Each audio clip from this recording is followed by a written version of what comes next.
Sa likod ng mamatatayok na bundok na nagsisilbing pader sa pagitan ng nakaraan at kasalukuyan, matatagpuan ang Baryo San Isidro, isang lugar na tila kinalimutan ng panahon. Ang mga bahay na gawa sa kahoy ay nakatayo bilang natahimik na saksi sa hindi mabilang na henerasyong nagdaan, at ang hangin mismo ay tila bumubulong ng maalamat tungkol sa isang sinaunang nilalang, ang tagabantay, na natutulog sa isang kuwebang ipinagbabawal sa sinuman. Para sa mga taga-baryo, ang kuweba ay hindi lang isang lugar. Ito ay isang sagradong babala, isang paalala na may malihim na mas mabuting hindi na halongkatin pa. Sa gitna ng pamayanang ito ay naninirahan si Leo, isang binatang mula sa pamilya Cruz na nagtataglay ng pambihirang kakayahang makpagaling gamit ang halamang gamot, isang kaalamang ipinamana sa kanya ng kanyang lolo na si Ben. Ngunit para kay Leo, ang kapangyarihang ito ay may kasamang kakaibang bigat, isang hindi may paliwanag na anino sa kanyang kaluluwa na nagsasabing ang kanyang tungkulin ay higit pa sa pagiging isang simpleng manggagamot. Samantala, sa kabilang babalang matagabaryo, isang dayo ang dumating. Siya, si Dr. Altea Reyes, isang batang historiador mula sa Maynila, na ang tanging hangat ay pag-aralan ang alamat ng puso ng gubat, isang nawawalang relikya na sinasabing konektado sa tagabantay. Para sa kanya, ang mga kwento ng baryo ay magadatos lamang na kailangang suriin, hindi magababalang dapat katakutan. Sa kanyang pag-isa, tinahak niya ang landas patungo sa ipinagbabawal na kagubatan. Hindi niya pinansin ang biglaang pag-ihip ng malamig na hangin o ang pananahimik ng mga kulisap sa kanyang paligid. Ang kanyang determinasyon ang naging dahilan ng kanyang kapahamakan. Isang maling tapa sa madulas na bato ang nagpadala sa kanya sa isang mababaw na bangin. Ang huli niyang narinig ay ang sarili niyang sigaw bago siya lamunin ng kadiliman. Sa kabilang dakong gubat, habang nangunguha ang gaugat, biglang napahinto si Leo. Naramdaman niya ang isang biglang pagbabago sa pusong kagubatan. Isang matalim na kirot na hindi natural. Sinundan niya ang pakiramdam na iyon, na parabang isang invisible na sinulit ang humihila sa kanya. At doon, sa ilalim ng bangin, natakpuan niya si Altea, nakahandusay at walang malay. Dahan-dahan siyang bumaba at nang ang kanyang nagaliri ay dumampi sa nuen, babay upang surin ito, isang pangitain ang biglang sumilay.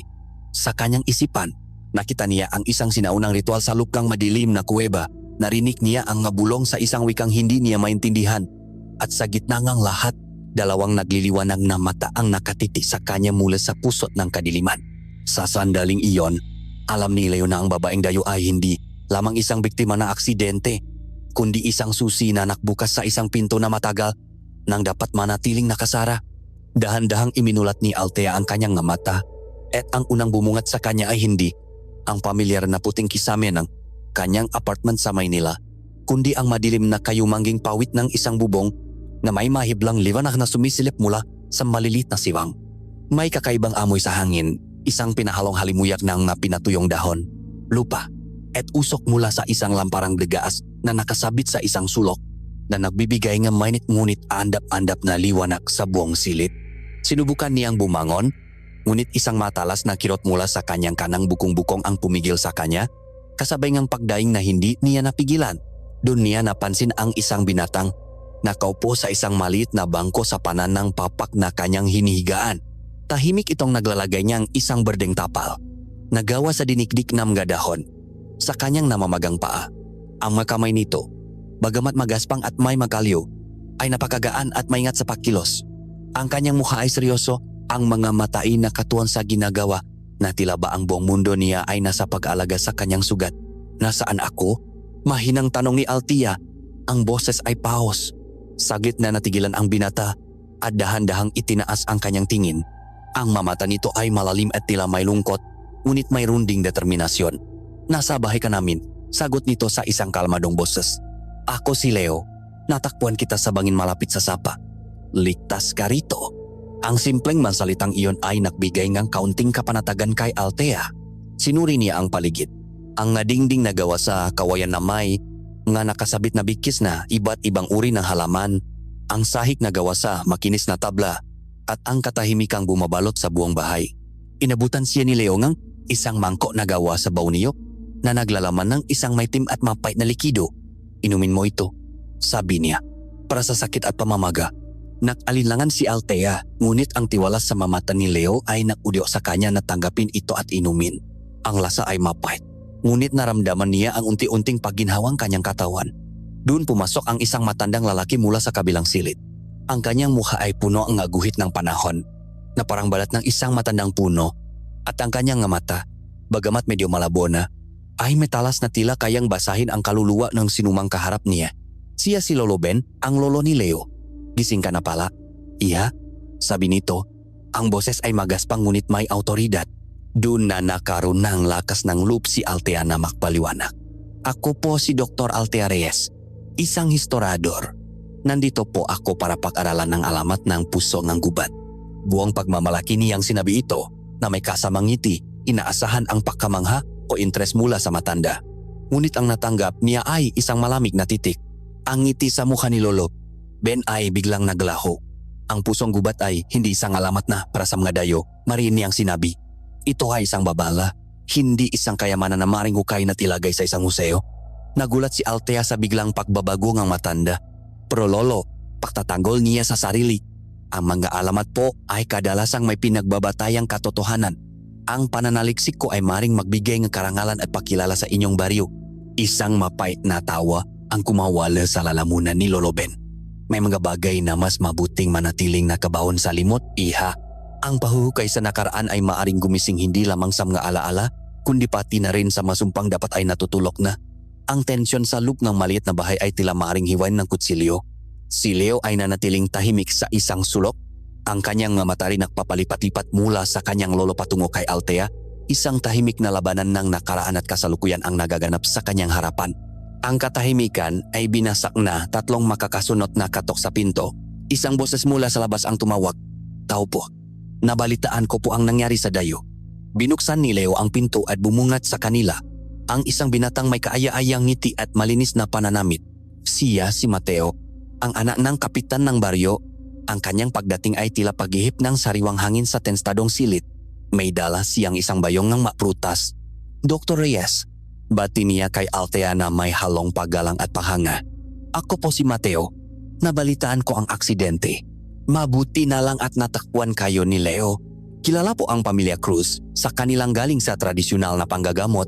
Ngunit kung kailangan niyo po anumang tulong mula sa sentro o nais ninyong magpatingin sa totoong klinika, huwag po kayong mag-atubiling sabihin sa akin. Ang masalita ni Mateo ay magalang, ngunit para kay Leo, mayroon itong pahiwatig na nakpapababa sa kanilang kaalaman. Tila isang banayat na insulto na nakabalot sa isang magandang alok. Nakinig si Mateo ng may interes habang muling ipinapaliwanag ni Althea ang kanyang misyon.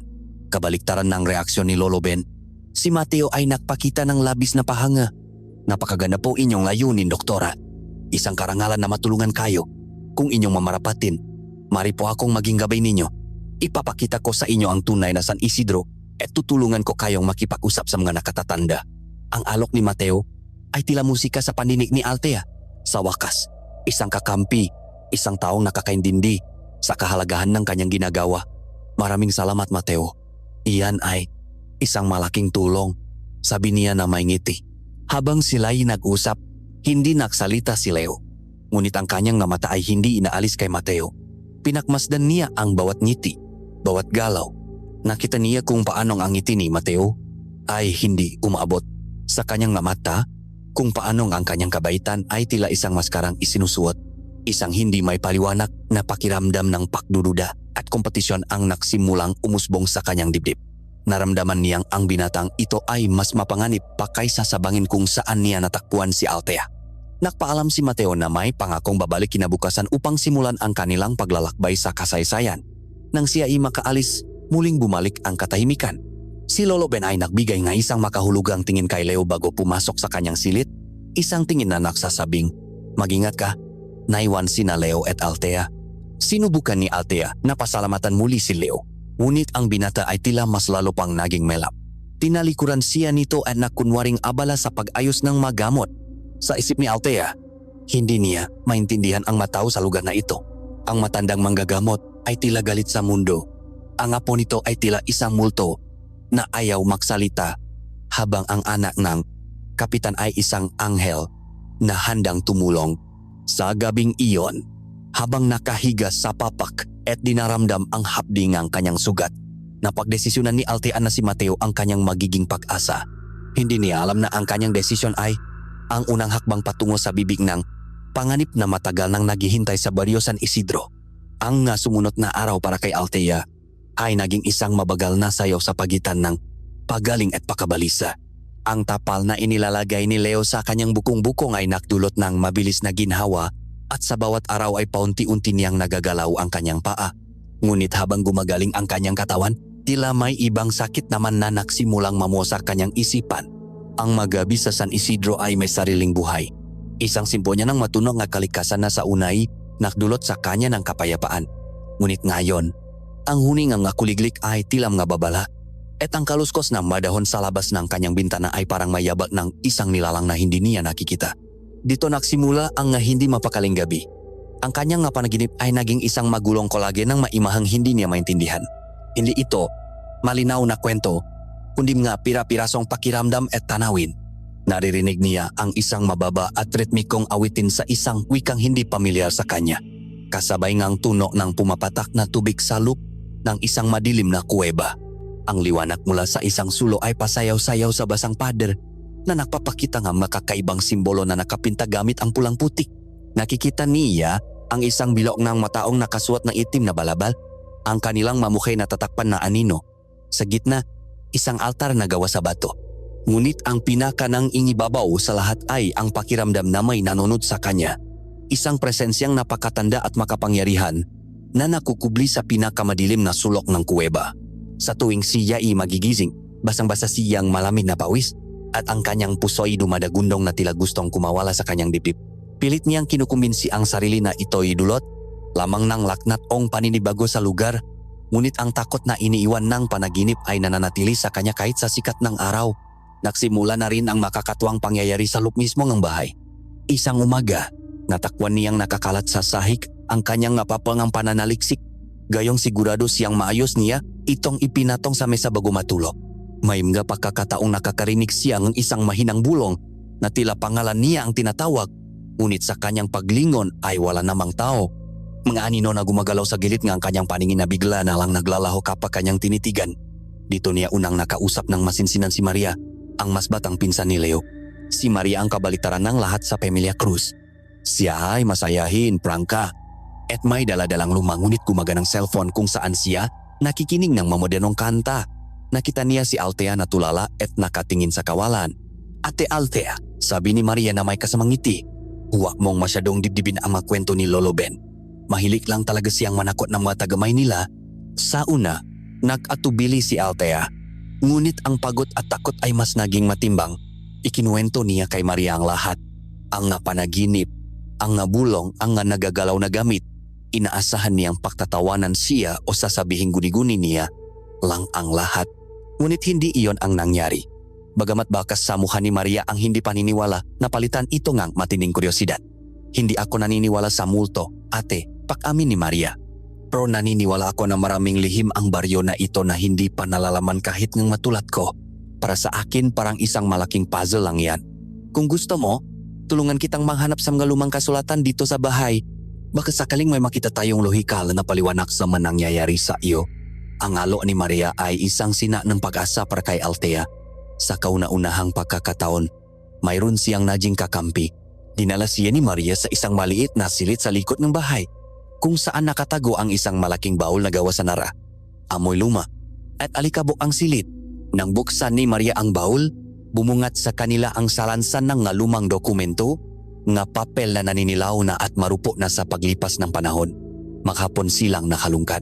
Karamihan sa mga ito ay mga talang kapanganakan, kasal at pagkamatay, nga titulong lupa na nakasulat sa lumang Espanyol at Tagalog. Habang nagbabasa, nakaroon sila ng pagkakataong makuntuhan. Ikinuwento ni Althea ang buhay sa siyudad, ang kanyang nga pangarap bilang isang akademiko. Ikinuwento naman ni Maria ang pakiramdam na manirahan sa isang lugar kung saan tila huminto ang oras. Ang kanyang pangarap na makita ang mundo sa labas ng San Isidro. At sa ilalim ng isang makapal na ledger, natakpuan nila ang isang bagay na kakaiba, isang maliit na aklat na tila tinahinang kamay ang mapahina. Ang panulat dito ay mas luma, mas artistiko, at mas mahirap basahin. Dito sila nagtulungan. Pinakduktong-duktong ang mga salitang kanilang naintindihan. Walang binanggit tungkol sa pusong gubat. Sa halip, Ang paulit-ulit na nababanggit ay ang isang bantay na bato o minsay pusong itim at sa isang pahina, nabasa nila ang isang talata na nagpatindik ng kanilang gabalahibo at ang kanyang hininga ay ang lamig sa yungib. Ang kanyang tinig ay ang katahimikan bago ang bagyo. Siya ang tagabantay ng ugat at bato. Huwag gisingin ang natutulog, pagkat ang kanyang pagkagising ay ang pagkalunot ng buong nayon sa walang hanggang gabi. Ang salitang tagabantay ay tumatak sa kanilang isipan. Ito ang pangalang binulong na alamat. Ang pagkatuklas na iyon ay hindi nagbigay ng lohikal na kasagutan. Sa halip, mas lalo pa nitong pinalalim ang misteryo. Para kay Maria, ito ay isang kapanapanabik na pirasong kasaysayan. Ngunit para kay Althea, ito ay isang nakakatakot na kumpirmasyon na ang kanyang nga panaginip, ang kanyang nga nararanasan ay hindi lamang basta guni-guni habang nakatitig sila sa lumang kasulatan. Isang malamig na hangin ang biglang umihip sa loob ng silid na nagpakaluskos sa mga marurupok na papel. Napalingon sila, ngunit ang pinto at mga bintana ay mahigpit na nakasara. Nakatinginan ang dalawa at sa mga mata ni Maria, ang dating kuryosidad ay napalitan ng isang kislap ng tunay na takot. Kinabukasan, tulad ng kanyang ipinangako, maagang dumating si Mateo. May dala itong isang maliit na buslo na naglalaman ng bagong lutong suman at mainit na tsokolate na gawa sa purong tableya. Ang simpleng galantiyang ito ay agad na nakpagaan ng loob ni Althea. Napakiramdam niya ay sa wakas ay mayroon na siyang tunay na kasama sa kanyang misyon. Para makaroon ka na lakas para sa ating paglalakbay, Doktora, sabi ni Mateo na may kasamang ngiti na tila kayang magpaliwanag ng buong umaga. Nagsimula ang kanilang paglilibot. Sa bawat hakbang, lalong humanga si Althea. Sa kaalaman at kabaitan ni Mateo, dinala siya nito sa maguho ng isang lumang simbahang itinayo nung panahon ng mga Espanyol. Habang naglalakad sila sa mabatong natakpan ng lumot, buong husay na isinalaysay ni Mateo ang isang kwento ngang ipinagbabawal na pag-ibig sa pagitan ng isang prele at isang dalagang taga-baryo na tila ba personal niya itong nasaksihan. Ang kanyang nga salita ay puno ng damdamin na nagbigay buhay sa mapader na matagal ng tahimik. Sunod, inakyat nila ang isang burol kung saan tanaw ang kabuuan ng San Isidro mula pa sa mga ninuno ko.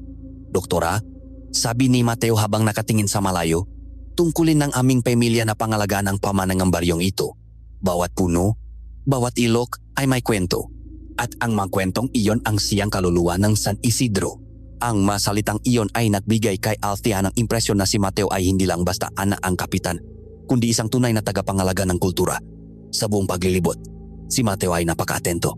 Nagtatanong siya tungkol sa mga metodoloyang pananaliksik ni Althea, pinupuri ang kanyang dedikasyon at nakikinig sa bawat salita na tila ba ito ang pinakamahalagang bagay sa mundo.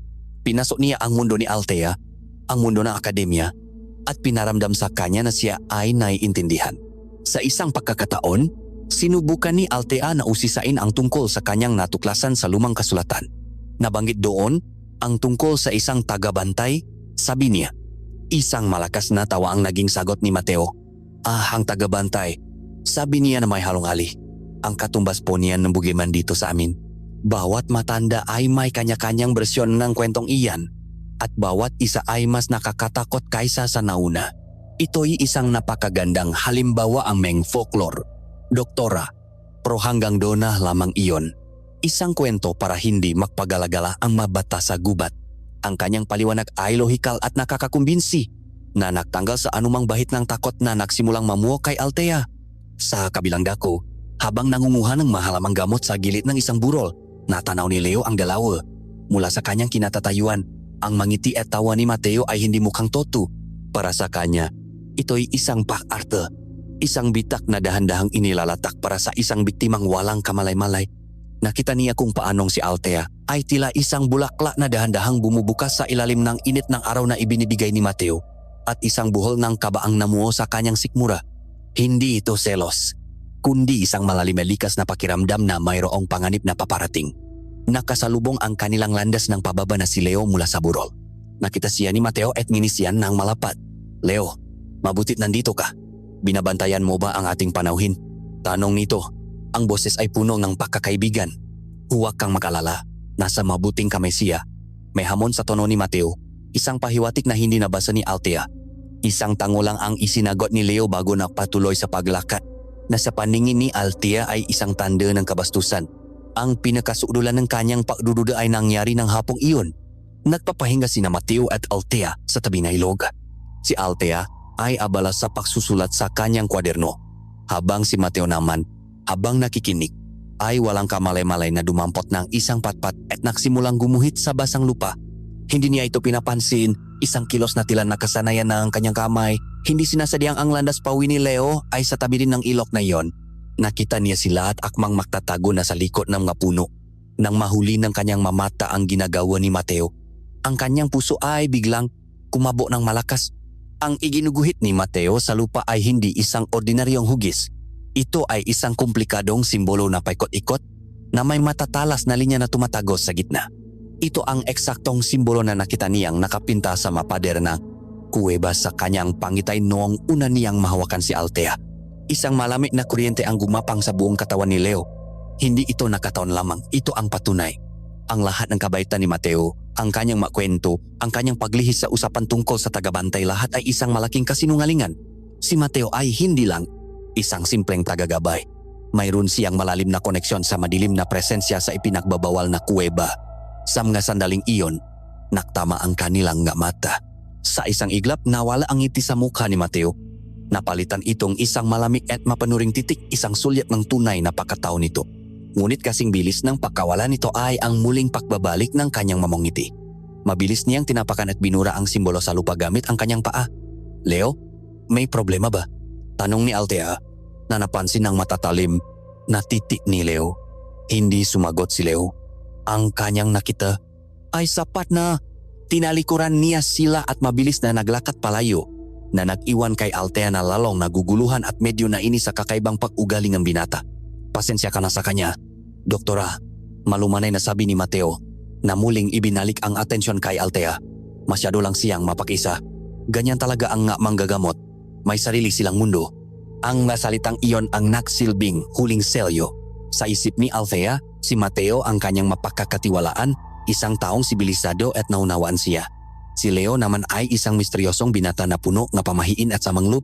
Lubusan na siyang nahulog sa bitak. Walang kamalay-malay na ang bawat hakbang na ginagabayan sa kanyang-kanyang bagong kaibigan ay isang hakbang palapit sa panganib na matagal nang naghihintay na magising. Ang larawan ng simbolong iginuhit ni Mateo ay tila isang tinik na bumaon sa isipan ni Leo. Hindi na niya ito mayalis. Kinagabihan, sinubukan niyang ipagpatuloy ang kanyang karaniwang gawain. Ang paghihiwalay ng mga pinatuyong dahon at ugat, ang paghahanda ng magamot para sa mga taga-baryo na maring mangailangan kinabukasan. Ngunit ang kanyang makamay ay nanginginig. Ang kanyang isip ay paulit-ulit na bumabalik sa imahe ng paikot-ikot na guhit at sa malamig na titik ni Mateo nang maktama ang kanilang nga mata. Isang pamilyar na pakiramdam ang nagsimulang gumapang sa kanyang katawan. Isang ginaw na hindi dulot ng lamig ng gabi na agad sinundan ng isang alon ng init na tila nanggagaling sa kaibuturan ng kanyang nga buto.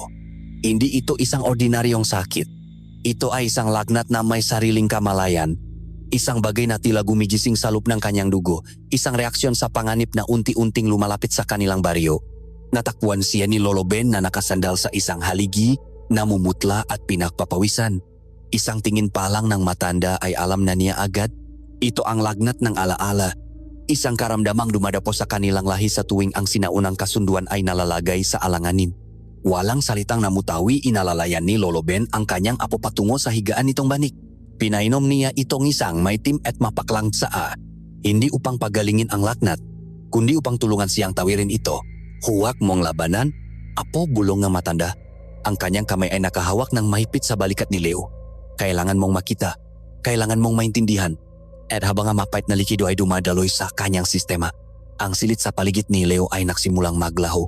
Ang mahinang huningam nga kuliglik ay napalitan ng ugong ng isang malakas na bagyo. Ang aandap-andap na liwanag ng gasera ay naging nakakasilaw na kidlat. Hindi na siya si Leo na nakahiga sa isang banik. Siya ay isang kaluluwang lumulutang, isang manunot na dinalang panahon sa isang nakaraang matagal ng nalimot. Nakita niya ang San Isidro, ngunit ito'y ibang-iba. Ang bahay ay mas kaunti at gawa sa mamurang materyales. Ang gubat ay mas makapal at tila mas mabangis. Ang buong paligid ay nababalot ng lungkot at desperasyon. Isang sakit ang kumakalat sa baryo. Isang salot na walang pangalan na pumapatay sa matatanda at bata. Nakita niya ang isang lalaki na tumatakbo mula sa isang bahay patungo sa isa pa. Ang kanyang mukha ay punong pagod at pag-alala. Siya ang unang manggagamot, ang kanyang ninuno. Si Apo Damian, sinusubukan niyang pagalingin ang nga may sakit gamit ang kanyang kaalaman sa mga halaman. Ngunit ang kanyang magamot ay hindi sapat. Sa bawat araw, may bago siyang inililibing. Sa gitna ng kanyang kawalan ng pag-asa, ginawa ni Apo Damian ang isang bagay na ipinakbabawal. Tinahak niya ang landas patungo sa kuwebang kinatatakutan ng lahat. Sumunod si Leo, ang kanyang kaluluway nakabuntot sa kanyang ninuno. Naramdaman niya ang bigat na hangin, ang nakakabinging katahimikan ng lugar na iyon. Sa loob ng kuweba, nakita niya ang mga simbolo sa dingding, sariwa pa ang pagkakapinta na tila kumikinang sa liwanag ng sulong dala ni Apo Damian. Sa pinakapusot ng kuweba, naroon ang isang malaking bato na tila may sariling pulso, ang pusong gubat na naglalabas ng isang mahinang itim na liwanag. Bakit mo ginugulo ang aking pakakatulok, anak ng tao? Isang boses ang umaling-aungaw sa buong kuweba. Hindi ito nanggagaling sa isang partikular na direksyon. Ito'y nanggagaling sa lahat ng dako. Ang boses ay malalim, makapangyarihan, at kasing tanda ng mabundok. Mula sa maanino, isang anyo ang nagsimulang mabuo, hindi isang halimaw na may pangilat kuko, kundi isang gumagalaw na kadiliman, isang presensyang mas nararamdaman kaysa nakikita. Ito ang tagabantay. Lumuhot si Apo Damian. Ang aking nga kababayan, pakiusap niya, ang boses ay basak. Namatay sila. Iligtas mo kami. Tumingin ang tagabantay at naramdaman ni Leo ang titik na iyon na tumatagos sa kaluluwa. Ang lahat ay may katumbas na halaga. Sabi ng boses, ang buhay ay kailangang bayaran ng buhay. Ngunit ako ay pagod na sa dugo. Bibigyan kita ng ibang kasunduan. Nakalok ang tagabantay. Ibibigay nito ang kanyang kapangyarihan sa lupa ng San Isidro. Gagawin niyang mataba ang lupa, itataboy ang masakit at poprotektahan ang baryo mula sa mga kaaway. Bilang kapalit, hindi ito humingi ng maalay na buhay.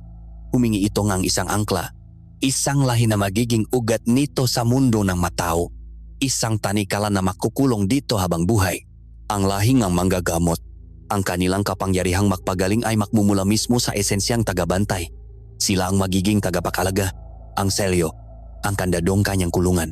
Sa gitna ng desperasyon, walang nakitang ibang pagpipilian si Apo Damian. Pumayak siya. Sa utos ang tagabantay, kumuha siyang isang matalim na bato, hiniwa ang kanyang palat, at idiniin ito sa puso ang gubat. Naramdaman ni Leo ang habi ang sugat na tila sa kanya mismo ginawa. Naramdaman niya ang pagdaloy ng madilim at makapangyarihang enerhiya mula sa bato papasok sa kanyang ninuno, at mula sa kanyang ninuno kumalat ito sa buong lupain ng San Isidro. Huminto ang bagyo. Ang mga may sakit ay nagsimulang gumaling. Ang baryo ay naligtas. Ngunit isang kasunduan na isinulat sa dugo ang nabuo. Sa isang malakas na pahinga, nagising si Leo. Siya ina sa kanyang higaan, basang-basa ang pawis. Wala na ang lagnat. Ngunit napalitan itong isang mas malalim na takot na nanunuot hanggang sa kanyang mabuto. Tiningnan niya ang kanyang mapalat, ang nakamay na nagbibigay lunas, at ngayon ay nakikita niya ang nga ito bilang marehas ng isang kulungan. Nakatayo si Lolo Ben sa kanyang tabi, naghihintay. Nakita niya ang katotohanan sa mga matang kanyang apo. Ang ating kapangyarihan, nagsimulang magsalita si Leo, ang kanyang boses ay nanginginig. Ang kakayahan nating magpagaling. Ito ba igaling sa kanya? Isang malungkot na tango ang sagot ni Lolo Ben. Hindi tayo simpleng manggagamot, apo. Tayo ang ngaselyo. Tayo ang ngatanot. Ang ating dugo ang kandado ang kanyang kulungan. Bawat buhay na ating pinapagaling, bawat sakit na ating tinataboy ay nakpapatibay sa mga rehas na iyon. Sa wakas, naintindihan ni Leo ang lahat. Ang bigat na lagi niyang nararamdaman. Ang lungkot na hindi niya may paliwanag. Ang pakiramdam na siya inakatali sa isang tungkuling hindi niya pinili. Ang kanyang biyaya ay isa palang sumpa. Ang bawat pagaling na kanyang ibinibigay ay isang pagpapatibay sa kasunduan. Isang pagpapakain sa kadena na nilihang desperasyon maraming siglo na ang nakalipas. Naintindihan niya na ngayon kung bakit ganon na lamang ang pag-ingat ng kanyang lolo ang galit nito sa matagalabas na tulad ni Althea. Dahil ang pagdating ni Althea ay hindi lang isang simpleng pagbisita. Ito ay isang bato na inihagis sa isang tahimik na lawa na lumilika ang mga alon na maaaring magwasak sa napakatagal ng balanseng nabuo sa pagitan ng liwanag at kadiliman. Ang bigat ng dugo, ang bigat ng kanilang lahi, ay tuluyan ng pumatong sa kanyang mga balikat. Ang maliit na aklat na kanilang natuklasan ay naging sentro ng mundo ni na Althea at Maria. Sa loob ng 2 araw, halos hindi na sila umalis sa maliit na silid. Ang kanilang mauloy, makalapit habang sinusubukang unawain ang bawat salita at bawat guhit. Sa likod na pabalat na aklat na halos natatakpan ng ngamansang panahon ay may nakatagong isang mapa. Hindi ito isang ordinaryong mapa na may mamalinaw na linya at sukat. Ito'y isang mapa nga alamat. Isang gabay na gumagamit ng mga palatandaan mula sa mga kwentong bayan. Tingnan mo ito, sabi ni Althea. Ang kanyang daliri ay nakaturo sa isang krudong guhit ng isang malaking puno na may mga nakabiting baging. Sabi dito, ang malaking punong balete kung saan umiyak ang diwata. Napakunot ang noo ni Maria at pagkatapos ay biglang nanlaki ang kanyang mamata sa pakilala. Alam ko kung saan yan, bulalas niya. Iyan ang tinatawag naming. Puno ni Lolo Ingo ngayon. Kinakatakutan. Yan ang magabata kasi sabi nila may matunog daw na naririnig doon kapag takip silim. Ang kanilang pagtutulungan ay naging perpekto. Ang kaalaman ni Althea sa kasaysayan at kartografiya ang nabigay istruktura sa mapa, habang ang kaalaman naman ni Maria sa malokal na tawag at lugar ang nagbigay dito ngang buhay. Ang tatlong batong magkakapatid sa mapa ay ang tatlong malalaking bato pala sa gilid ngang sapa na madalas nilang paglaruan nung bata pa siya. Ang matang tubig na hindi natutuyo ay ang bukal sa paanan ng bundok. Dahan-dahan, isang malinaw na landas ang nabuo sa kanilang harapan. Isang landas na hindi pa natatahak ng sinuman sa kasalukuyang henerasyon. Isang landas na diretsong nagtuturo sa paanan ng bundok kung nasaan ang ipinagbabawal na kuweba. Nagawa natin, masayang sabi ni Althea. Ang kanyang mamatay na niningning sa tagumpay. Ito na ang patunay na kailangan ko. Maging si Maria ay nahawa sa kanyang kasabikan. Bagamat may maliit na tinik sa kanyang isip na nagpapaalala sa kanyang nababalang kanyang lolo at pinsan. Buong pamamalaki, dinala ni Althea ang mapusasala upang ipakita kay Leo. Sakto namang pagdating ni Mateo na tila laging alam kung kailan siya darating. Leo, tingnan mo, sabi ni Althea. Hindi may tago ang galak. Natukoy na namin ang daan. Isang landas patungo sa lugar ng kuweba. Tiningnan ni Leo ang papel na hawa ni Althea. Ang kanyang mukha, na kanina lang ay kalmado, ay biglang nakdilim. Ang maalaala mula sa kanyang laknat ay sariwang-sariwa pa. Ang kasunduan, ang madilim na enerhiya. Alam na alam niya kung saan patungo ang landas na iyon. Sunugin mo yan, sabi niya. Ang kanyang boses ay mababa at puno ng bigat. Natigilan si Althea. Ano? Nababaliw ka na ba? Ito isang mahalagang dokumento ngang kasaysayan. Ito ang sentro ng aking pananaliksik. Hindi mo naiintindihan, giyit ni Leo. Ang kanyang boses ay nagsimulang manginig sa pagpipigil. Hindi iyan isang lugar ng pananaliksik. Isa iyang libingan. Isang kulungan. Huwag na huwag kang pupunta ron. Dito na pumasok si Mateo. Ang kanyang boses ay kalmado at puno ng pangunawa na tila isang pampakalma sa nakalap na damdamin. Leo, masyado mong tinatakot si Doktora. Ito na ang pagkakataon niyang mapatunayan ang kanyang teorya. Huwag kang mag-alala, sabi niya, at lumingon kay Althea na may isang mapag-arugang ngiti. Sasabayan kita, Doktora. Poprotektahan kita. Hindi naman natin kailangan pumasok sa mismong kuweba. Mula sa malayo, maaari mo nang kunan ng litrato at idokumento ang lugar para sa iyong pag-aral. Ang alok ni Mateo ay isang matamis na pangako ng kaligtasan at tagumpay. Ito ang eksaktong kasalungat ng tila walang besahang babala ni Leo. Para kay Althea, na ang isip ay nakatuon sa siyensya at katotohanan, ang pagpili ay naging malinaw. Ang babala ni Leo ay isa lamang pamahiin. Ang alok ni Mateo ay isang makatwirang solusyon. Sige, Mateo, magtitiwala ako sa iyo, sabi ni Althea na may kasamang isang tingin ng pagkadismaya para kay Leo. Kinabukasan, sinimulan nila ang paglalakbay. Sa umpisa, ang gubat ay tila pala kaibigan. Ang sikat ng araw ay sumisilip sa mga mayayabong na dahon at ang huningang ibon ay isang masayang salib sa kanilang paglalakad. Si Mateo ay isang mahusay na gabay. Itinuturo ang mapangalan ng iba't ibang halaman at puno at nakukwento ng manakatuwang anekdota tungkol sa baryo. Ngunit nang marating nila ang malaking puno nga, balete na nasa mapa, biglang nakbago ang lahat. Ang masayang huningang maibon ay biglang naputol. Isang hindi natural na katahimikan ang bumalot sa paligid. Natila ba ang buong gubat ay nakpigil ng hininga. Ang liwanag na araw ay tila hindi na makatagos sa manaksisiksikang dahon sa itaas at ang landas ay naging mas madilim at masikip. Ang mapuno ay tila yumuyuko sa kanila. Ang nasanga ay parang nakamay na gustong dumaklot. Nagsimulang maramdaman ni Althea ang isang kakaibang ginaw at ang hangin ay may dalang amoy ngang basang lupa at nabubulok na mga dahon. Ayos ka lang, Doktora? Tanong ni Mateo. Ang kanyang boses ay kalmado pa rin. Ganito lang talaga dito sa parteng itong gubat. Malilim. Ngunit kahit si Althea ay nagsimulang makaramdam na hindi ito ordinaryong lilim lamang, isang pakiramdam na siya ay pinapanot, na bawat galaw niya ay sinusubaybayan. Ang landas na dati ay malinaw ay tila nagiging magulo. Ang nabaging na may tinik ay bigla na lang sumusulpot sa kanilang daraanan. Isang ahas ang biglang nahulog mula sa isang sanga at bumaksak sa kanilang harapan na nagpatili kay Althea. Isang kumpol ng malalaking itim na salagubang ang biglang lumipat mula sa isang guwangang puno at umugong sa kanilang matainga bago biglang maglaho.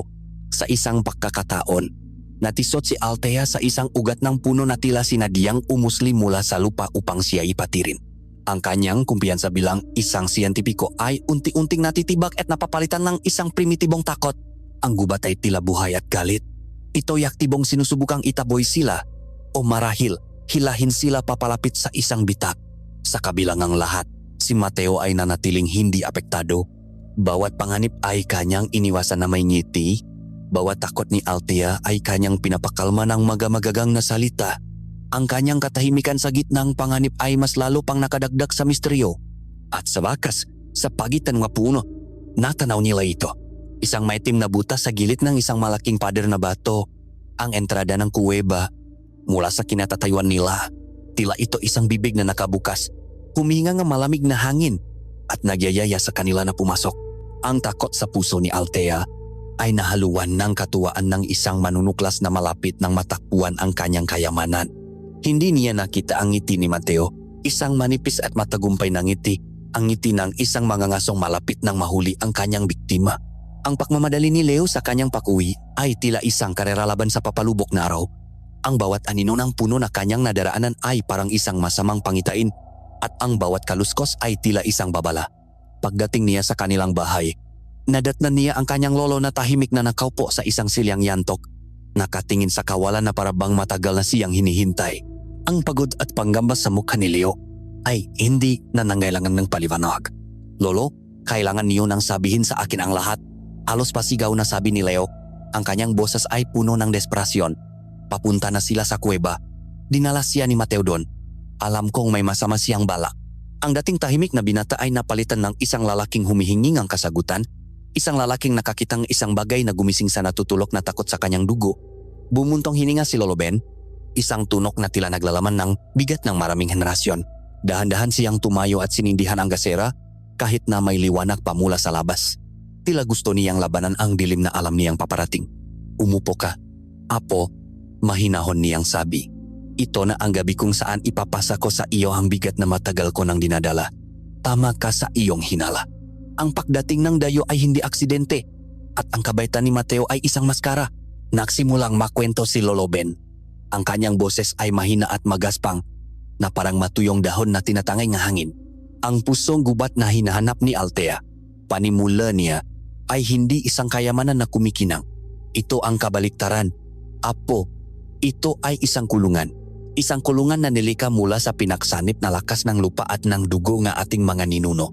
Ikinuwento niyang muli ang tungkol sa tagabantay. Ngunit ngayon ay mayroon ng mas malalim na detalye. Ito ay isang nilalang ng kagutuman at kaguluhan.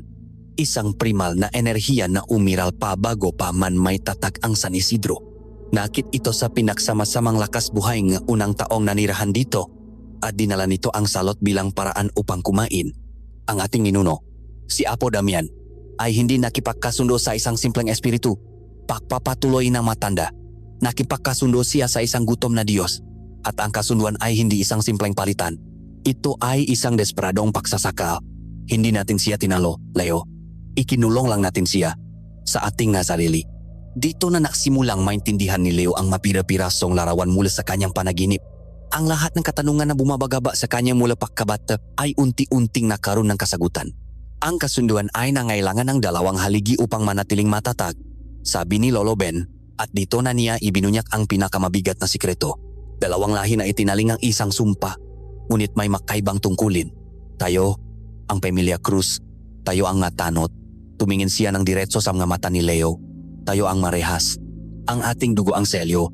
Ang ating buhay ang pader ng kanyang kulungan. Habang may isang krus na humihinga sa lupang ito, habang ginagamit natin ang kapangyarihan na nakmumula sa kanya upang magpagaling, ang kulungan ay mananatiling sarado. Kaya't hindi tayo maaring umalis. Kaya't kailangan nating ipagpatuloy ang panggagamot. Hindi ito isang pakpili, Apo. Ito ay isang sagrado at nakakatakot na tungkulin. Ngunit ang isang preso ay nagugutom. Dagdag ng matanda, ang kanyang boses ay lalong humina. At kapag ang tagabantay ay nagutom, nang hihina ang ngarehas, kailangan nito ng sustansya. Hindi dugo, kundi ang enerhiya mismo ngayong buhay. Ang lakas buhay na nakmumula sa matinding damdamin, takot, pek-asa, pek-ibig, pagnanasa, at iyon ang tungkulin ng kabilang pamilya. Huminto siya sandali na tila naghahanda para sa susunod na sasabihin. Ang pamilya ni Mateo, sila ang matagapangalaga. Ang salitang iyon ay tila lason sa dilang matanda. Sila ang tagapagpakain. Sa loob ng maraming siglo, ang kanilang tungkulin ay maganap at mangakit ng ngadayo na may malakas na enerhiya, nga manlalakbay, nga sundalo, nga naghahanap ng ginto, at ngayon, isang masigasik na historiador na puno ng pagnanasang matuklasan ang katotohanan. Hindi kailangang patayin ang ngadayo. Ang kanilang presensya lamang malapit sa kuweba, ang kanilang matinding emosyon, ang kanilang takot kapag naramdaman na nila ang kapangyarihan ng gubat. Lahat na iyon ay nagsisilbing pakain sa tagabantay. Sinasipsip ng lupa ang kanilang lakas buhay at ipinapadala sa natutulok na nilalang na nagpapakalma dito at nagpapatibay muli sa ating selyo. Isang alon ng galit at pandidiri ang bumalot kay Leo. Mahalimaw sila. Sigaw niya. Ginagamit nila ang nga inosenteng tao para lang sa ating kapakanan. Sila ay mabilanggo rin. Tulad natin, apo. Malungkot na sagot ni Lolo Ben. Nakatali sa isang tungkuling mas matanda pa sa kanila. Ginagawa nila ang sa tingin nila ay kailangan upang iligtas ang baryo mula sa isang mas malaking kasamaan. Isang kasuklam-suklam na tungkulin. Ngunit para sa kanila, ito ay tungkulin pa rin. Ang kanilang kabaitan, ang kanilang pagiging kaakit-akit. Iyan ang kanilang sandata. Isang sining na kanilang pinagyaman sa loob ng maraming henerasyon para sa isang layunin. Gumuho ang mundo ni Leo. Ang lahat ng kanyang pinaniniwalaan ay nabasag. Ang kanyang kapangyarihan ay isang sumpa. Ang pamilyang iginagalang ng buong baryo ay kasabwat sa isang karumaldumal na gawain. At ang babaeng nagsimula niyang pakmalasakitan ay kasalukuyang naglalakad patungo sa pagiging isang alay. Ang silit ay binalot ng kadiliman. Tanging ang liwanag na lamang na sera ang nagbibigay hugis sa kanilang nga mukha. Si Lolo Ben ay tila tumanda ng 100 taon. Ang kanyang balikat ay nakayuko sa bigat ng katotohanan ng kanyang binitawan. Ipinatong niya ang kanyang nanginginig na kamay sa balikat ni Leo. Ngayon, alam mo na ang lahat. Bulong niya, ang babay ay nasa bibig ng panganib. At ikaw, bilang huling tanot ng ating lahi, ang magpapasya kung paano siya ililigtas at kung ano ang magiging kabayaran nito. Ang bigat ay naipasa na. Ang responsibilidad ay nasa mga balikat na ni Leo. Ang bukana ng kuweba ay hindi isang simpleng butas sa gilid ng bundok. Ito'y tila isang malaking bibig na nililok ng panahon na natatakpan ng mabaging na parang maugat ng isang sinaunang nilalang. Isang malamig na hangin ang sumalubong sa kanila. May dalang amoy ng basang bato at lupang hindi pa nasisikatan ng araw. Sa loob, ang kadiliman ay hindi ganap. May mga kakaibang uringang kabute na tumutubo sa mga dingding na nagliliwanag ng isang mahina at kulay berdeng ilaw. Ang liwanag na ito ay nagbigay buhay sa mga nakapintang simbolo sa pader, ang magsimbolo na pamilyar na kay Leo, ngunit ngayon lang nakita ni Althea. Ang takot na kanina'y gumagapang sa kanyang puso ay biglang napalitan ng matinding pahanga ng isang iskolar. Ito na iyon ang sentro ng lahat. Kahanga-hanga, bulong niya, habang nanginginig ang makamay na inilabas ang kanyang kamera. Bawat simbolo, bawat formasyon ng bato ay kanyang kinukunan ng litrato. Para sa kanya, isa itong templong natutulog, isang kayamanan ng kasaysayan na naghihintay na mabuksan. Habang si Althea ay abalasak, kanyang pagtuklas, si Mateo naman ay dahan-dahang nag-iba. Ang kanyang pagiging masigla at palakaibigan ay naglaho na napalitan ng isang mabigat na katahimikan. Ang kanyang mabalikat ay tila may pasan na hindi nakikita at ang kanyang mamata na kanina lang ay punong sigla ay nabalot ng isang malalim na kalungkutan.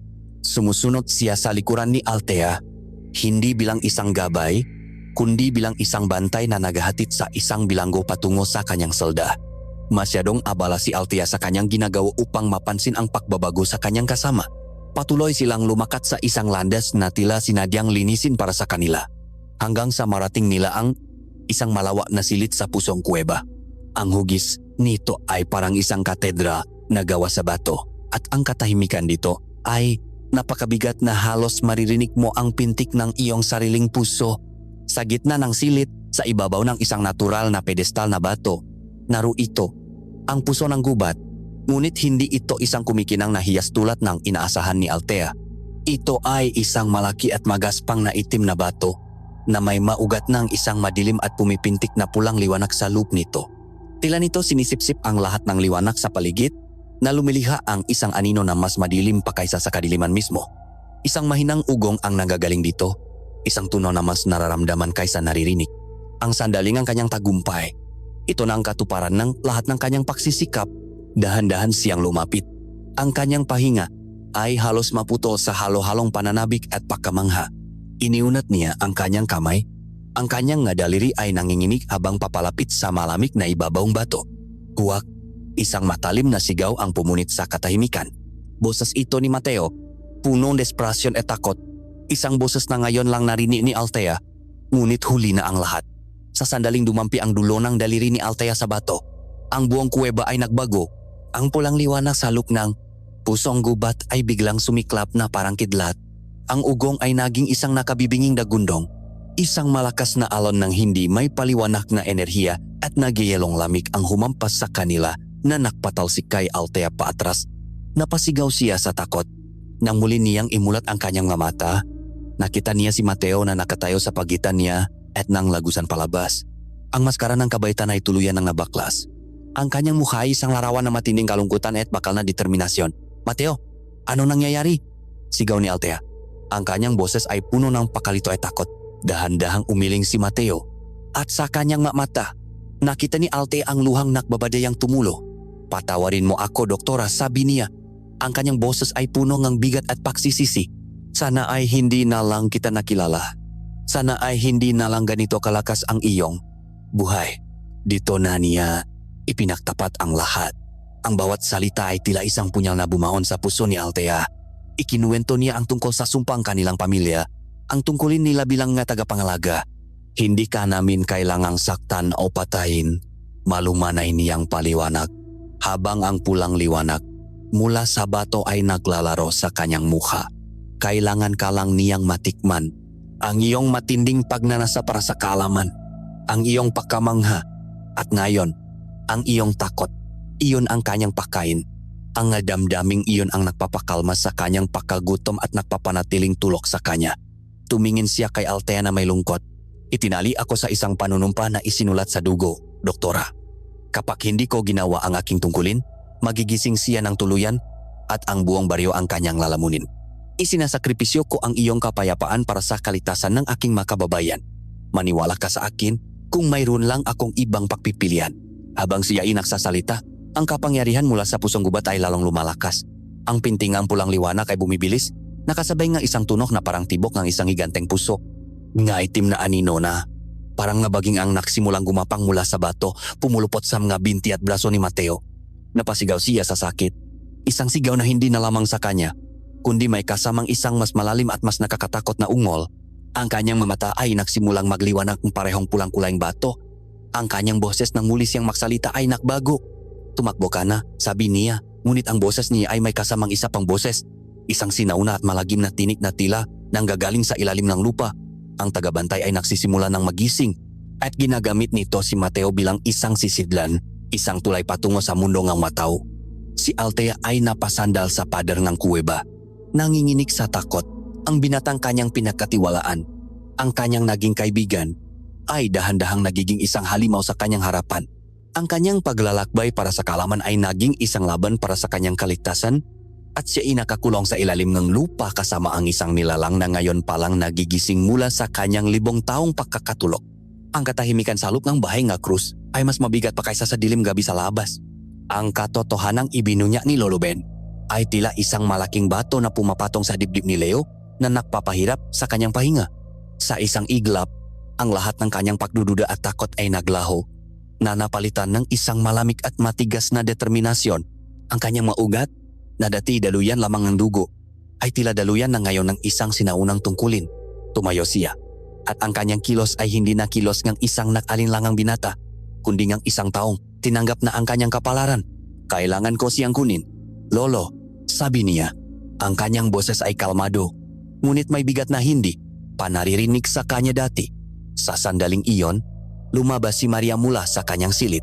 Narinig niya ang huling masalita sa pag-usap. Naramdaman niya ang kakaibang enerhiya na bumabalot sa sala. Ang kanyang pagiging mapanukso at modernong pananaw ay tila natunaw na napalitan ng isang malalim na pag-aala. Nakita niya ang determinasyon sa mukha ng kanyang pinsan at ang nakayukong balikat ng kanyang lolo. Ang dati niyang pag-alinlangan ay naging isang hindi may paliwanag na takot. "Leo, anong nangyayari?" tanong niya. Ang kanyang boses ay mahina. "Narinig ko ang tungkol kay Mateo." "Totoo ba?" Tumingin si Leo kay Maria, hindi na bilang isang nakakabatang pinsan na laging nangasar, kundi bilang isang posibleng kakampi. Sa mata ni Maria, nakita niya ang takot, ngunit nakita rin niya ang lakas. "Totoo lahat ng iyong narinig, Maria, at mas malala pa kaysa sa iyong inaakala," sagot ni Leo. Ibinigay niya ang isang maikling ngunit direktang buod. Si Althea ang pain na kailangan ng tagabantay. Si Mateo ang tagapangalaga na makahatid sa kanya. At ako, bilang isang tanod, ang kailangang humarang sa kanila. Walang bahid ng pagbibiro sa kanyang boses. Bawat salita ay may bigat ng katotohanan. Napalunok si Maria. Ang mundo ng alamat na dati kinukutya niya ay bigla na lang naging isang nakakatakot na katotohanan. Ngunit sa halip na tumakbo o magtago, humakbang siya palapit. Ang pagmamahal sa kanyang pamilya at ang biglaang pag-alala para sa dayong historiador ay mas nanay. Tumingin siya ng diretso kay Leo. "Anong kailangan mong gawin?" "Tutulong ako." Ang desisyong iyon ang tuluyang bumasak sa kanyang pagiging isang tagamasid lamang. Siya ngayon ay kasama na sa laban. Dito na nagsimulang kumilos si Lolo Ben. Ang kanyang pagiging matamlay ay napalitan ng autoridad ng isang guro na magtuturo ng isang sagradong leksyon.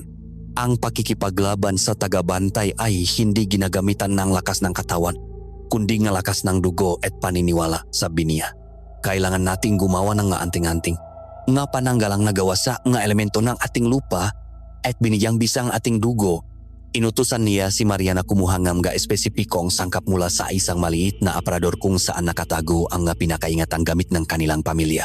Bawat sangkap ay may malalim na kahulugan. Isang dakot na huling mula sa kahoy nga magong na tinamaan na kidlat na ayon kay Lolo Ben ay nagtataglay ng galit ng langit laban sa kadiliman.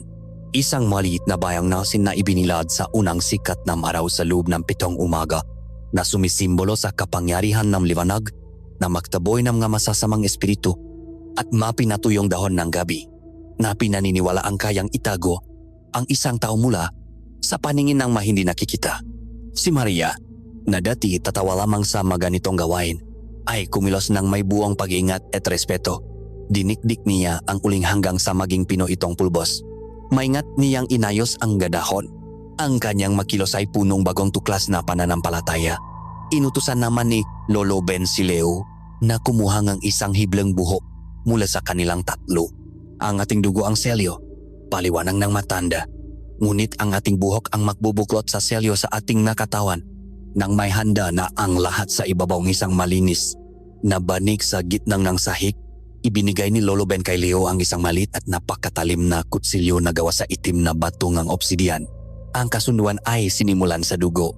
Sabi ni Lolo Ben, "Kaya't sa dugo rin natin hugutin ang lakas upang ito'y ipagtanggol." Walang pag-alinlangan, kinuha ni Leo ang kutsilyo at gumawa ng isang maliit na hiwa. Sa kanyang palat ang parehong palat na nasugatan ng kanyang ninuno sa loob ng kuweba maraming siglo na ang nakalipas.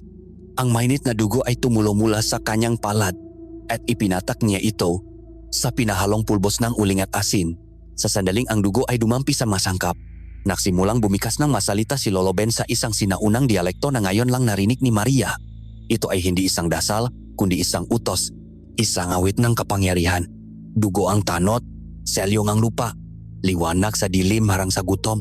Sa ngalan ng unang kasunduan, isinasara ang pinto. Sa bigat ng aming lahi, ang tanikalay pinapatibay.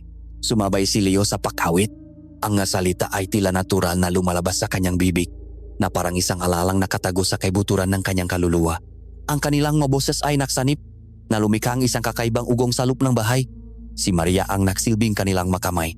Kinuha niya ang pinahalong sangkap na nabasa ng dugo ni Leo at maingat na ibinalot sa maliliit na piraso ng itim na tela. Bawat isa ay kanyang tinalian ng pulang sinulit na bumubuhong maliliit na bolsa o anting-anting. Habang ginagawa niya ito, naramdaman niya ang kakaibang init na nakmumula sa mga ito, isang enerhiyang buhay na tila may sariling pintik. Nang matapos ang ritual, Mayroon silang tatlong anting-anting. Simple lamang ang mga ito sa paningin, ngunit mabigat sa pakiramdam. Ang isa ay isinabit ni Leo sa kanyang lik. Ang isa ay binigay niya kay Maria para sa iyong proteksyon. Sabi niya, ang huli ay kanyang hinawakan ng mahigpit sa kanyang kamay. Tapos na ang paghahanda. Tumayo si Leo. Ang kanyang nga mata ay nakniningas sa determinasyon. Tumingin sa kanya si Lolo Ben. Ang kanyang mukha ay puno ng pag-aalala ngunit mayroon ding pakmamalaki. Tandaan mo, apo, huling habiling nga matanda. Ang maanting-anting na iyan ay hindi sandata para pumatay. Ito ay pananggalang at panselyo. Ang iyong layunin ay hindi ang talunin si Mateo, kundi ang putulin ang koneksyon niya sa tagabantay. Iligtas mo ang babae at isara mong muli ang kulungan. Isang tango lamang ang sagot ni Leo. Lumabas siyang bahay at sinalubong siyang kadiliman ng gabi. Ngunit ngayon, hindi na siya natatakot dahil dala niya hindi lamang ang anting-anting, kundi ang bigat at lakas ng kanyang buong lahi. Ang laban ay magsisimula na.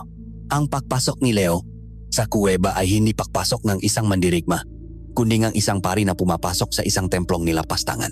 Ang hangin sa loob ay mabigat at malamig na tila sinusubukang pigayin ang hininga mula sa kanyang mabaga. Ang anting-anting sa kanyang lig ay nagsimulang maglabas ng isang mahinang init, isang munting liwanag na lumalaban sa nananaik na kadiliman. Sa gitna ng malawan na silid, sa harap ng pumipintik na pusong gubat, naroon si Althea, nakasandal sa pader. Ang kanyang mukha ay isang maskara ng purong takot. Sa pagitan nila ay nakatayo si Mateo, o ang nilalang na gumagamit sa katawan ni Mateo. Ang pulang liwanag mula sa bato ay tila dumadaloy sa kanyang maugat at ang kanyang mata ay dalawang nakbabagang tulok sa dilim. Nang makita siya ni Althea, isang kislap ng pag-asa ang sumilay sa kanyang mata. Leo, tulungan mo ako. Sigaw niya. Ang atensyon ng nilalang ay nabaling kay Leo. Isang mabagal na ngiti ang gumuhit sa mga labi ni Mateo, ngunit ang ngiting iyon ay hindi sa kanya. Ito ay isang ngiti ng pakasuklam at pagtatagumpay na kasing tanda na ng bundok. Ang tanot, umalingaw-ngawang isang boses sa isipan ng lahat. Isang boses na sabay na boses ni Mateo at ng isang mas malalim at mas malagim na nilalang. Dumating ka na sa wakas upang saksihan ang iyong kabiguan. Hindi pinansin ni Leo ang boses ng halimaw. Ang kanyang mata ay nakatuon sa mga mata ni Mateo. Sa likod ng pulang liwanag, nahahanap ng kahit anong bahid ng lalaking kanyang nakilala. Mateo, sigaw ni Leo. Ang kanyang boses ay matatak. Labanan mo siya. Huwag mong hayaang gamitin kanya. Hindi pa huli ang lahat. Isang halahak na puno ng pangungutya ang naging sagot ng tagabantay. Huli na. Ang katawan na ito ay akin na. At nagsimula ang pag-atake. Ngunit hindi ito isang pisikal na pag-atake. Ang tagabantay ay itinaas ang kamay ni Mateo at ang buong kuweba ay tila nabuhay sa kanyang utos. Mula sa madilim na kisame, mga naktatalim na stalactite ang nagsimulang mahulog na parang masibat na diretsong bumabagsak sa kinatatayuan ni Leo. Mabilis na kumilos si Leo, umiwas sa mga naglalaglagang bato. Kasabay nito, isang alon ng purong takot at kawalan ng pag-asa ang bumayo sa kanyang isipan. Nakita niya ang ngapangitain, ang kanyang lolo na nakahandusay at wala ng buhay. Ang baryo ng San Isidro na nilalamon ng kadiliman, si Althea na may mga matang walang emosyon. Ito ang sandata ang tagabantay, ang lason ng isipan. Ngunit ang anting-anting sa kanyang lik ay biglang nagliwanag ng mas matindi. Ang init mula dito ay kumalat sa kanyang katawan, na lumihang isang hindi nakikitang kalasak sa paligid ng kanyang isipan. Ang manakakatakot na pangitain ay naglaho na parang usok, dugo ng tanot, selyo ng lupa. Sigaw ni Leo. Sinimulan niyang bigkasin ang sinaunang salita. Liwanag sa dilim, harang sa gutom. Bawat salita na kanyang binibikas ay tila may bigat at kapangyarihan. Ang mapader ng kuweba ay nagsimulang manginig. At ang tagabantay ay umungol sa sakit na parabang ang mga salita ay mga nakbabagang bakal na tumutusok dito. Mula sa mga dingding, mga itim na anino na parang magagalamay ang humagupit patungo kay Leo. Sinusubukang dakpin siya. Ngunit sa bawat paktamong ng maito sa hindi nakikitang kalasa ni Leo ang maito'y nagiging abo. Kinuha ni Leo ang ikalawang anting-anting mula sa kanyang bulso.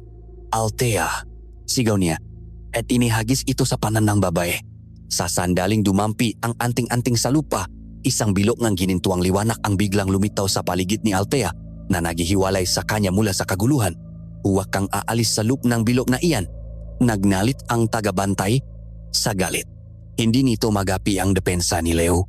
Ngunit sa gitna ng pagkontrol ng halimaw, sa isang iglap, kumurap ang mata ni Mateo. Ang pulang liwanag ay saglit na humina. Leo, iligtas mo siya. Bulong ng tunay na boses ni Mateo, punong paghihirap. Takas na kayo. Bago pa man makasagot si Leo, muling bumalik ang pulang liwanag. Mas matindi pa kaysa kanina. Katahimikan, sigaw boses ngang tagabantay at muling sumunod si Mateo. Ang pagpupumiglas na iyon ay nagbigay ngang pag-asa kay Leo. Si Mateo ay nandun pa. Kailangan niya itong iligtas. Ngunit alam niyang hindi siya mananalo sa isang laban ng pagalingan. Ang kanyang lakas ay para sa proteksyon at unti-unti na itong nauubos. Napaktanto ng tagabantay na hindi nito kayang sirain ang depensa ni Leo mula sa malayo, kaya't gumamit ito ng bagong taktika. Sa halip na enerhiya, gagamitin nito ang katawan. Sa isang kisap mata, ang katawan ni Mateo ay sumugot pasulong. Ang kanyang bilis at lakas ay hindi na pangkaraniwang tao. Nabigla si Leo. Sa biglaang pakbabago, hindi na siya nakaiwas. Sinalubong niya ang pag-atake at ang kanilang nga braso ay nakabanggaan. Agad na naramdaman ni Leo ang pagkakaiba. Ang lakas ni Mateo na pinalakas ng tagabantay ay higit na nakahigit sa kanya. Naramdaman niya ang nagayalong lamig ng kapangyarihan ng halimaw na gumagapang sa kanyang balat mula sa kanilang pagkakadikit. Ang liwanag mula sa kanyang anting-anting ay nagsimulang kumurap na parang isang kanilang malapit ng maubos. Nakpambuno sila sa gitnang kuweba. Ang bawat pagtatangka ni Leo na itulak si Mateo ay sinasalubong ng isang lakas na tila kayang dumurog ang bato.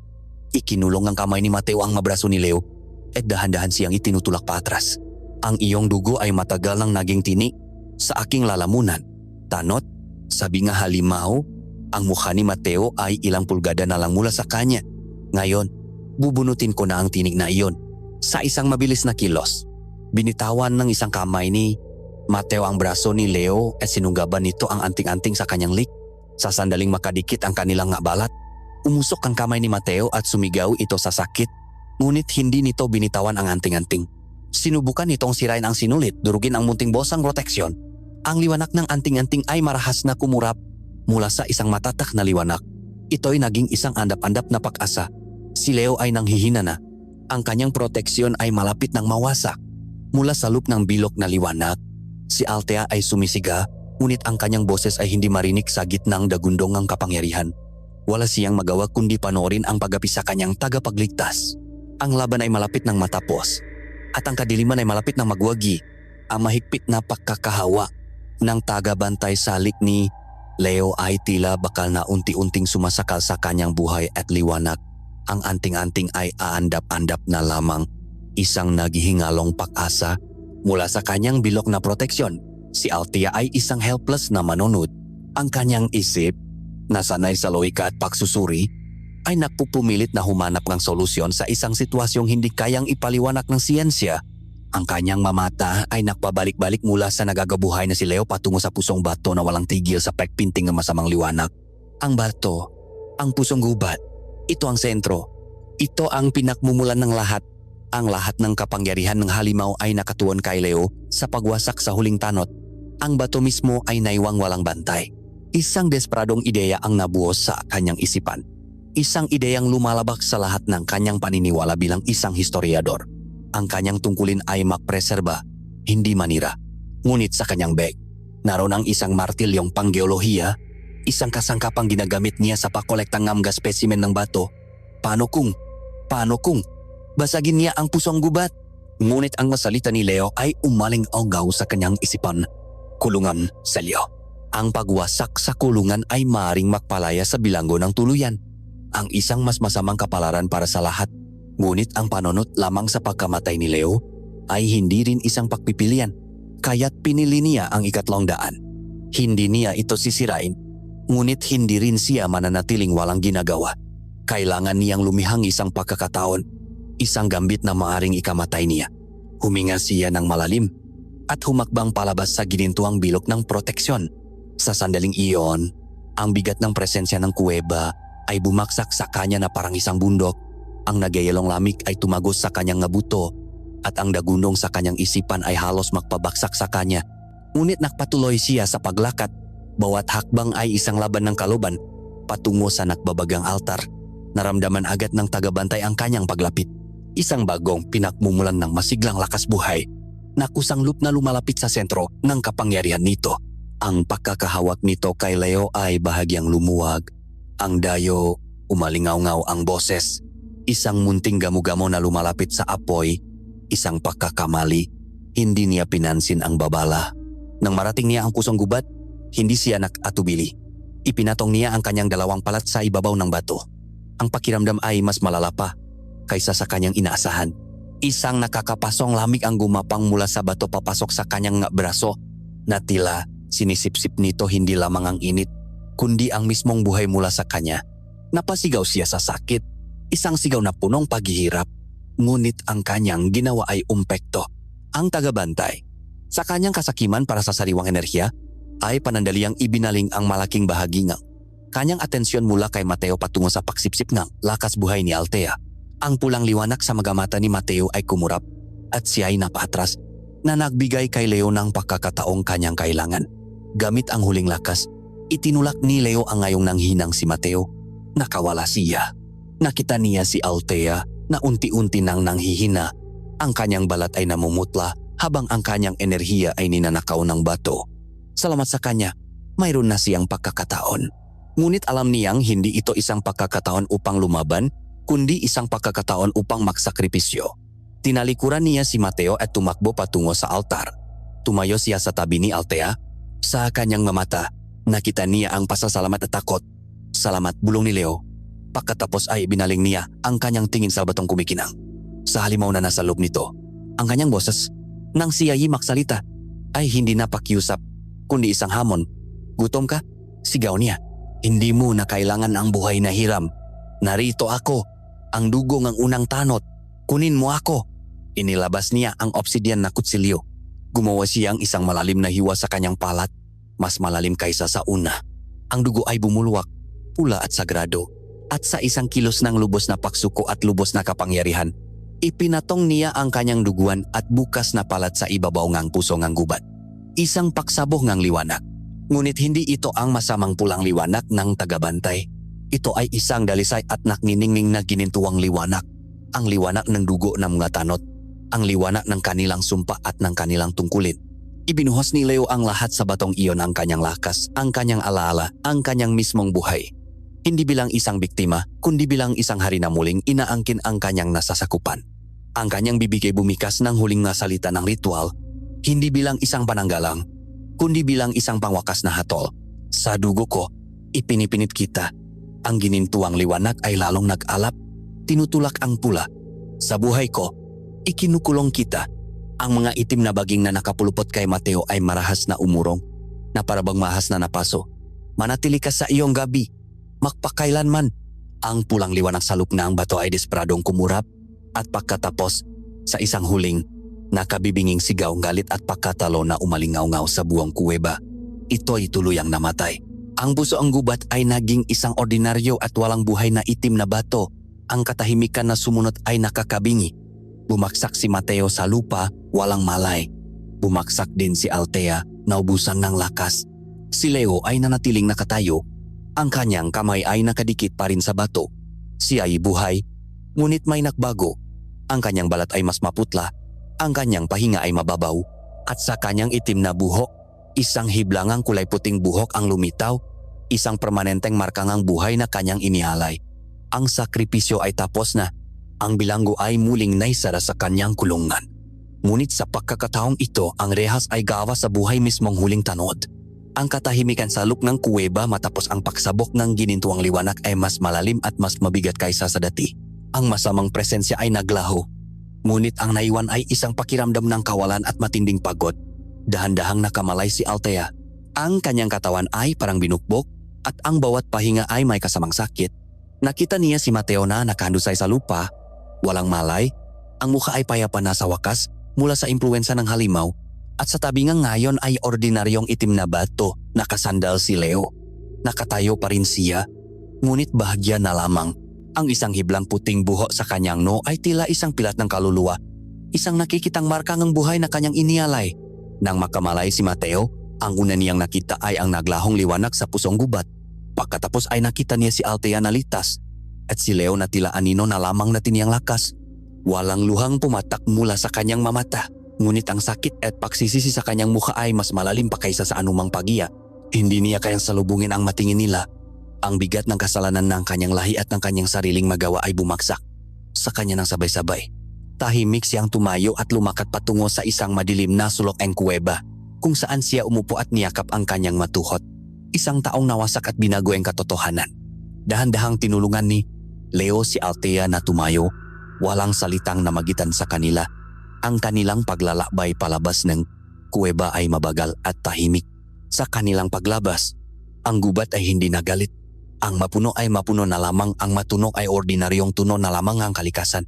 Tila ang buong lupain ay bumuntong hininga sa pagkakawalan ng panganib.